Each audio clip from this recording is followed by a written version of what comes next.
watching GW News Recap. I'm your anchor Azan Jamir, bringing to you the top stories of the week. Let's have a look at the stories that matter to the headlines first. The CBI has found investments amounting to Rs 19 crore allegedly made by a Food Corporation of India cashier in Nagaland, whose total earnings from salary over the last 6 years stands at Rs 40 lakh. Thousands of tribal people attired in traditional dresses on July 9 staged a protest outside the Nagaland Civil Secretariat demanding a review of the reservation policy. The centre has approved Rs 1,066.80 crore for flood and landslide affected states of Assam, Manipur, Meghalaya, Mizoram, Kerala and Uttarakhand as part of the central share under the State Disaster Response Fund.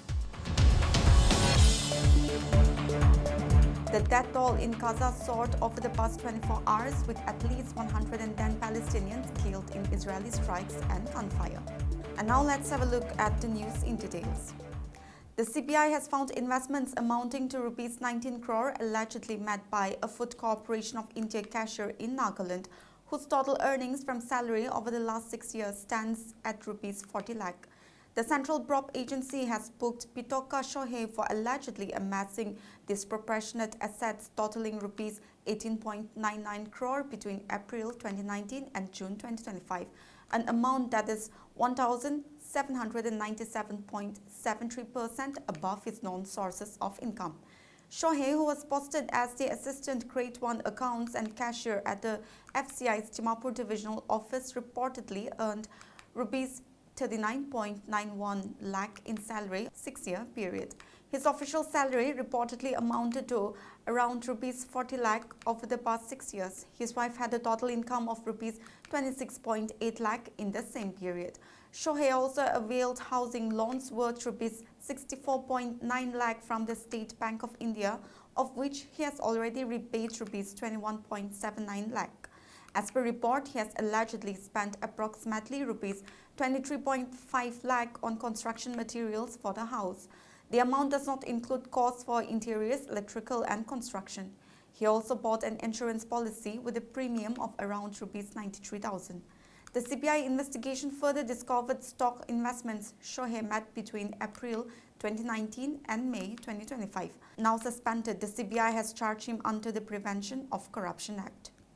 Thousands of tribal people attired in traditional dresses on July 9 staged a protest outside the Nagaland Civil Secretariat demanding a review of the reservation policy. The agitators belonging to 5 major tribes, Ao, Ankami, Lota, Rengma and Sumi community came together under the banner of 5 Tribes Committee on Review of Reservation Policy and demanded either the scrapping of the current job reservation policy, which is in effect since 1977, or to reallocate the unfilled reserved positions specifically to these 5 major tribes. The protesters held banners and placards, some of which read, "We protest against 48 years of indefinite reservation policy. Backward tribe reservation without minimum cutoff marks is a mockery of the system. PT reservation in 48 years has outlived its intended purpose. 48 years of patience on PT reservation has become unbearable." GOP argued that the policy is outdated and oppressive, calling for its repeal or redistribution of unutilized quotas to the 5 tribes. The push to review Nagaland's reservation policy intensified after the 5 major tribal apex bodies, Ankami, Ao, Lota, Rengma and Sumi, under the banner of the 5 Tribe Corps, submitted a joint memorandum to the state government. They argue that the policy, which has been in place since 1977, no longer reflects the current socio-economic and educational realities of the various communities in the state. Initially, 25% reservation was allocated for 7 tribes in non-technical and non-gazetted posts for a period of 10 years. These tribes were designated as backward based on educational and economic disadvantages and limited representation in state services. Over the years, the reservation has increased to 37%, comprising 25% for 7 Eastern Nagaland backward tribes and 12% for 4 other backward tribes of the state. CORP has signaled potential escalation if the government does not take the concrete action on forming and empowering the commission. The centre has approved rupees 1,066.80 crore for flood and landslide affected states of Assam, Manipur, Meghalaya, Mizoram, Kerala and Uttarakhand as part of the central share under the State Disaster Response Fund. Addressing to the subject, Amit Shah also said that the Narendra Modi government stands resolutely beside the states in all situations like flood, landslide and cloudburst. The Home Minister said apart from the financial aid, providing all logistic assistance including deployment of requisite National Disaster Response Force, Army and Air Force has been the priority of the government. Among the 6 flooded states, Assam received rupees 375.60 crore, rupees 29.2 crore was given to Manipur, rupees 30.40 crore to Meghalaya, rupees 22.80 crore to Mizoram, rupees 153.20 crore to Kerala and rupees 455.60 crore to Uttarakhand as the central share from STRF, according to a statement issued by the Ministry of Home Affairs. The states have been affected due to extremely heavy rainfall, flood and landslides during the southwest monsoon this year. The Modi government has provided more than rupees 8,000 crore from STRF, National Disaster Response Fund, to various states this year, the statement said. It has already released rupees 6,166.00 crore from the STRF to 14 states and rupees 1,988.91 crore from the NDRF to 12 states. In addition, rupees 726.20 crore was released from the State Disaster Mitigation Fund to 5 states and rupees 17.55 crore from the National Disaster Mitigation Fund was also released to 2 states, the statement said.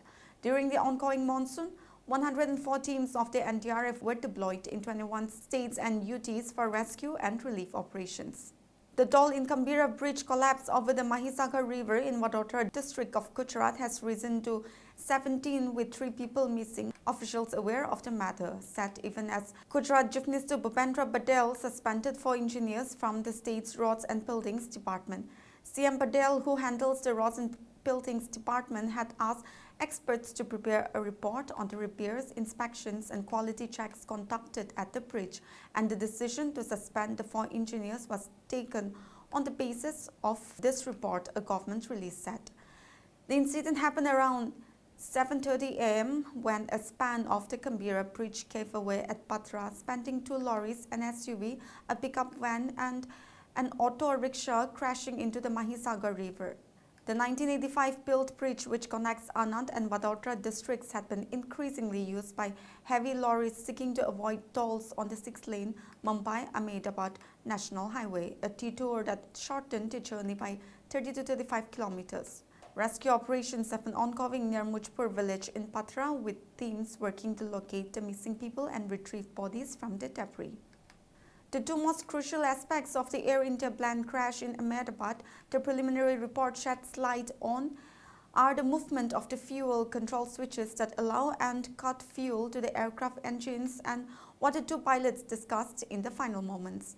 The aircraft has 2 fuel control switches, one for each of the 2 engines. Moments after liftoff, both the switches transitioned from run to cut-off position within a second of each other. The 2 switches were found in the wreckage and both were in the run position, the report said. After a few seconds in the cut-off position, the switches of both engine on the doomed aircraft transitioned from cut-off to run position, evidently an attempt by the pilots to recover thrust in the engines. But given the extremely low altitude of the aircraft, there wasn't enough time for the engines to recover to a level that would have allowed them to climb to safety. Further, the report paraphrases only a part of the discussion between the pilots, with the transcript of the recording in the cockpit voice recorder yet to be released. It says one of the pilots can be heard asking the other why he cut off the fuel, to which the other pilot responds saying he did not. The report does not say who said this to whom and does not mention any other exchange between the pilot. It also does not mention whether the investigators have so far been able to ascertain if the switches were toggled by one of the pilots or not. According to airline pilots and experts, accidental movements of the switches may not be possible since the spring-loaded switches have brackets on either side to protect them. Further, there is a stop-lock mechanism that requires the pilots to lift the switch up before moving it from either of its two positions, run and cut off to the other. These fuel switches are usually moved only when the aircraft is on the ground, to start the engines before departure and to shut them down after the aircraft reaches the gate.